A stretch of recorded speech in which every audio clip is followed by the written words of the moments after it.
Hey guys, welcome back to Freestyle Friday. Mikki Campbell here. As you guys know, on Fridays I just kind of freely talk about random stories and random events, and I'd like to welcome you to the show. I appreciate you guys stopping by and taking the time to listen to my rantings and my memories, and I hope you find some laughter and enjoyment out of the things that I've been sharing. So the last couple of weeks since I launched this show, Freestyle Friday, I've been kind of going over the early stages of my wrestling career, from the way I got started in the wrestling industry, my dreams of wanting to become a professional wrestler started when I was 12 years old, watching wrestling with my dad on Saturday afternoons, and it was a long period of my life that I really enjoyed. And I hope you enjoy some of these stories that I share with you. And today's story is it's titled "The Night the Music Stopped." So we're going to rewind back to 1990. Ricky Regal and I were working in Northeast Georgia, Northwestern South Carolina, and Western North Carolina.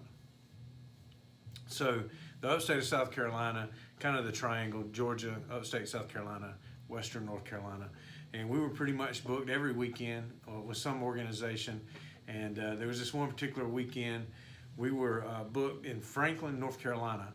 And we were wrestling this tag team. I think we were carrying the United States Tag Team Championship at the time. We were semi-main event, and we were wrestling this tag team from that area called the Irresistibles, and they were really great guys, and we had a lot of really good times with them. Had some good matches, but we had some really good times and a lot of fun. It was always an ongoing joke. Bobby and Colin were actually roommates in real life, and a lot of times when we would end up in that area, we would just kind of crash at their house. And Bobby was more of a quiet and reserved type guy, but we would get there, he'd be like, so when are you guys leaving?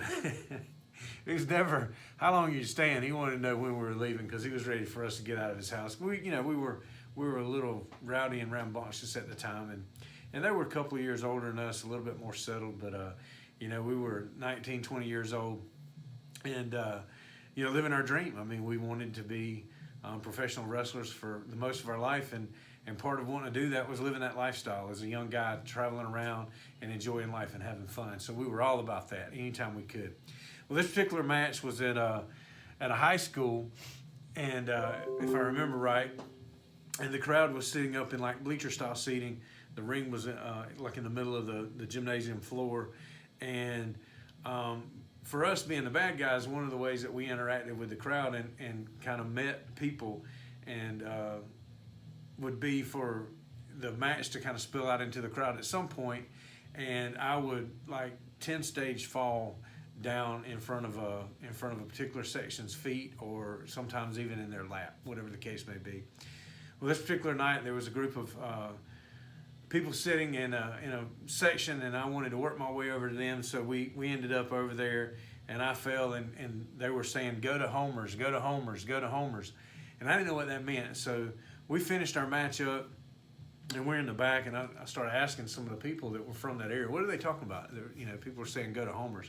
So they tell us about this nightclub that's in town, and we're not 21, so going to nightclubs for us often meant getting a big X on their hand. Back then, I don't know how they do it at nightclubs now, but back then, if you weren't old enough to drink any adult beverages, they put a big X on your hand. So we never really liked walking around with those X's on our hands. But anyway, we ended up at this nightclub, and because we were wrestlers there in town and we walked in with our buddies, they didn't check our ID. So man, we were living the life for real. We were quote unquote stars, and in this small environment, I'm not trying to say that we were celebrities by any means, but for that one night, we were the United States Tag Team Champions, and we had wrestled the hometown heroes, and we were at the local nightclub, and we were the only people that weren't from that area that were there. I mean, so not only did that make us stand out kind of like a sore thumb, but if you look at the picture on the cover of this episode, you you'll notice how we dressed back then. We walked around in what we called fun pants and crop top shirts with tight sleeves, and we had long hair, and we just looked a little different than most people that were in Western North Carolina in 1990. So we already kind of stood out there at the club anyway, and we liked the attention. That's kind of why we got into pro wrestling to start with. That was one of the allures to us. That was the dangling carrot, if you will. So we're at this nightclub. We're having a good time. Everybody's laughing. Everybody's cutting up. We're feeding off the crowd. The crowd's feeding off us. Everybody's enjoying themselves. Well, I go to the restroom, and when I finish up using the restroom, I go over to wash my hands, and I turn around and almost bump into this guy. And the guy was he was shorter than me, so he was like 5'6", 5'7", maybe weighed 155, 165 pounds, somewhere in there. And he had on a really tight shirt with his sleeves rolled up. And when we bumped into each other, we literally bumped into each other. He kind of backed up and adjusted his baseball cap on his head and said, "Dang, boy, you got some big old arms." And I said, "Oh, thank you, man. I'm sorry. I didn't mean to bump into you. I hope you're having fun." He says, "You want to arm wrestle?" And I said, "No, man, that's good. I'm good. I don't care anything about doing that, man. I'm just here to have a good time. Have fun, man." And he says, "Well, I think you're a wuss." And about that time, Ricky walked into the bathroom, and he says, "A wuss? What do you mean a wuss?" He looked at me. He said, "Mick, what's this guy's problem?" I said, man, he wants to arm wrestle, but it's all good. We're not going to worry about it. Let's just go on about our business."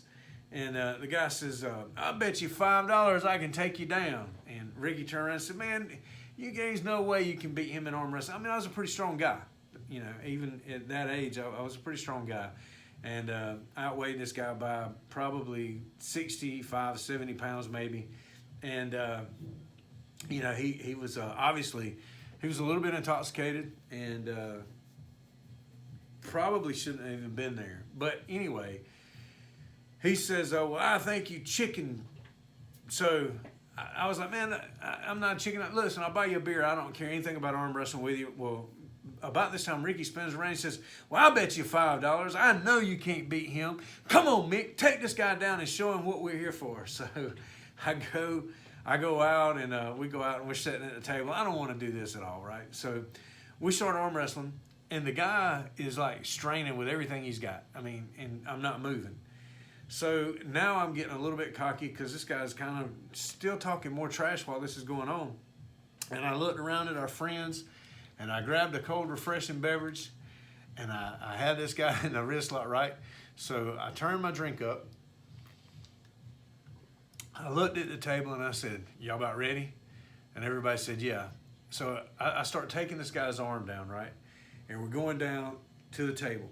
Right when we get about right here, the guy pulls his arm straight back, turns my hand over, and jumps up and says, "I won."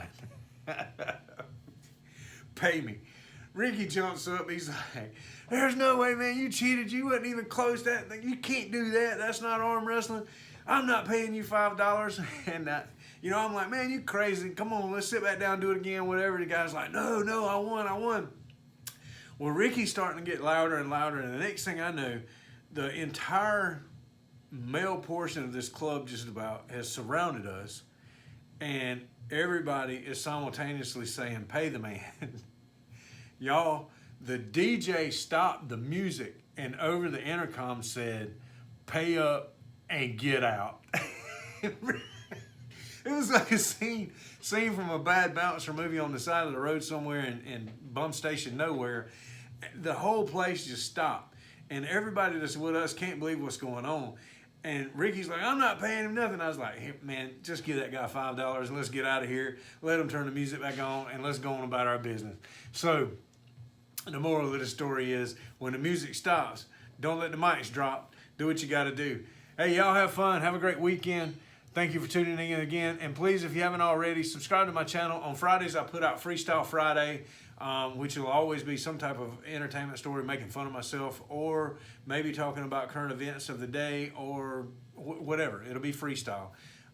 Over the next several weeks, I will be kind of telling more stories from my early part of my wrestling career, and even some later in the day, maybe even go into some of the days of the NWA and things like that. So Really enjoy doing this, and I hope you guys enjoy it too. But on Tuesdays, I put out Transformation Talk Tuesday, and that has really become the passion of my life right now, helping people transform their body, mind, and spirit.